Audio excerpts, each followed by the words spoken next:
ঈদের পরই খুলনা গিয়েছিলেন চিত্রনায়িকা আঁচল। তার গ্রামের বাড়ি খুলনায়, তাই সময় পেলেই প্রাণের টানে ছুটে যান সেখানে। গ্রামেই কেটেছে তার ছোটবেলা।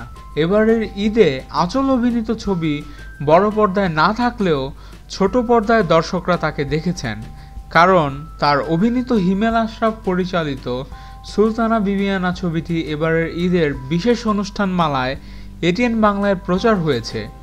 ঘরে বসে আত্মীয় স্বজনদের সঙ্গে ছবিটি উপভোগ করেছেন আঁচল। এ প্রসঙ্গে তিনি আমাদেরকে জানান, এবারে ঈদ নিজের অভিনীত ছবি বড় পর্দায় না থাকলেও ছোট পর্দায় দর্শকরা অনেকে দেখেছেন।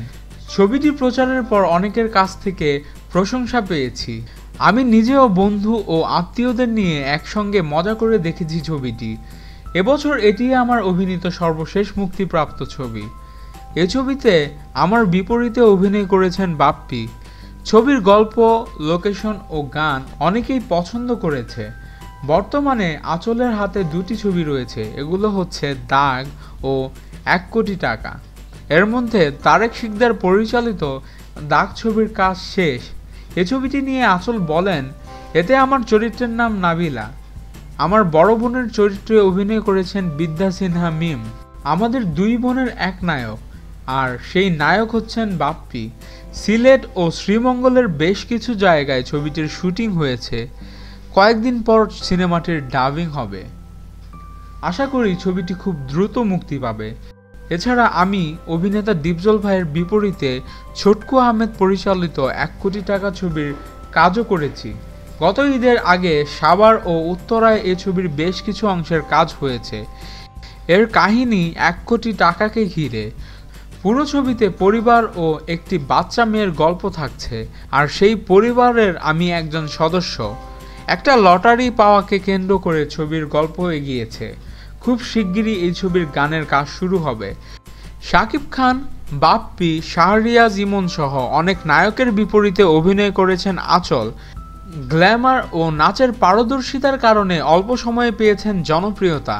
এ পর্যন্ত তার অভিনীত বেশ কিছু ছবি মুক্তি পেয়েছে। রাজু আহমেদের ভুল ছবি দিয়ে ক্যারিয়ার শুরু করেন এই অভিনেত্রী। এরপর তার অভিনীত ছবিগুলোর মধ্যে রয়েছে বেইলি রোড, স্বপ্ন যে তুমি, জটিল প্রেম, কিস্তিমাত, কি প্রেম দেখাইলা, প্রেম প্রেম পাগলামি, ফাঁদ, আজব প্রেম, এপার ওপার, মেন্টাল, আড়াল ইত্যাদি।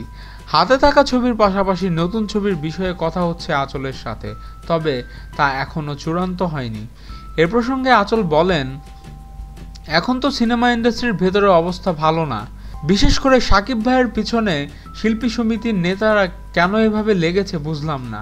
আমি তো মনে করি শাকিব ভাই ছাড়া গতি নেই, কারণ ইন্ডাস্ট্রিতে 10 বছরে এমন হিরো আসবে কিনা সন্দেহ আমার। আর শাকিব ভাইয়ের ছবি ছাড়া তো দর্শক তেমন কোনো ছবি দেখছে না। ইন্ডাস্ট্রি তো তিনি একরকম টিকিয়ে রেখেছেন। আমি যেসব প্রযোজকের ছবিতে আগে অভিনয় করেছি, তারাও তো নতুন ছবি প্রযোজনা করছেন না। এবার ঈদে মুক্তি পাওয়া নবাব ছবিটি দেখার ইচ্ছে আছে আমার। শুনেছি ছবিটি বেশ ভালো ব্যবসা করেছে। সত্যি বলতে বছরে বেশ কিছু ভালো ছবি দরকার।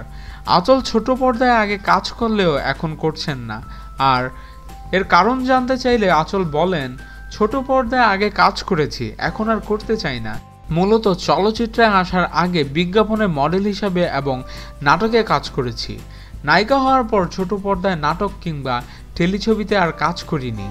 আমি আসলে বড় পর্দায় কাজ নিয়েই থাকতে চাই। আমাদের ভিডিও ভালো লাগলে